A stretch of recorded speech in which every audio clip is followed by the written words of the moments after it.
मी पैज लावते, तुम्हाला हे येणारच नाही. काय मॅडम? हे जे मी आज शिकवणार आहे ते मग शिकवते मी. त्यात आधी काय करायचं, इथं MS वर्ड ओपन करायचं आपल्याला.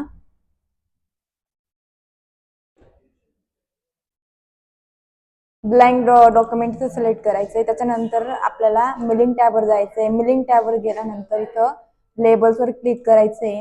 आता लेबलवर क्लिक केल्यानंतर ऑप्शन्सवर क्लिक करायचंय तुम्हाला. हो का?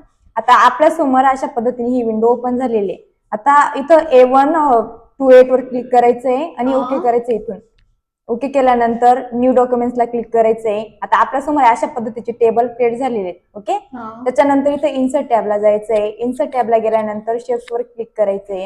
आता इथून आपल्याला शेप सिलेक्ट करायचा आहे. तो कोणता? Rounded rectangle. ओके, आता हा शेप आपण घेतल्यानंतर हा टेबलमध्ये इन्सर्ट करायचा आहे आपल्याला.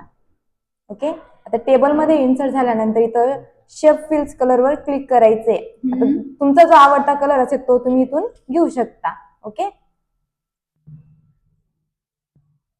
राईट क्लिक करायचे. राईट क्लिक केल्यानंतर इथं ऍड टेक्स्ट दिलेला आहे. आता ऍड टेक्स्ट वर क्लिक केल्यानंतर इथं आपल्याला टेक्स्ट टाईप करायच्या पद्धतीने असं टेक्स्ट आपल्याला ऍड करून घ्यायचा आहे.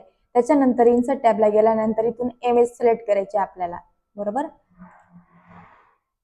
इथून मी इमेज सिलेक्ट केली आणि याला इन्सर्ट केलं. बरोबर, अशा पद्धतीने ही इमेज आपल्याला सेट करून घ्यायची आपल्या पद्धतीने.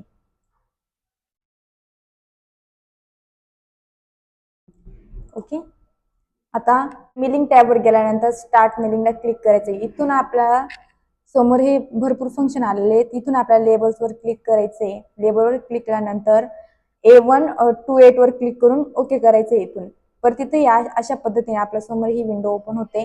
परत तिथून पण आपल्याला ओके करायचे. ओके केल्यानंतर Ctrl+Z द्यायचं आहे. ते दिसतंय तुम्हाला अपडेट लेबल्सवर क्लिक करायचंय. आता आपल्या समोर हे नेम टिकर्स तयार होऊन दिसत आहे. बघा तुम्हाला. अरे वा, किती छान. मग नवनवीन शिकण्यासाठी आमच्या ओम साई इन्स्टिट्यूटच्या चॅनलला सबस्क्राईब करा आणि असं तुम्हाला काहीतरी नवीन शिकायचं असेल तर कमेंट करा.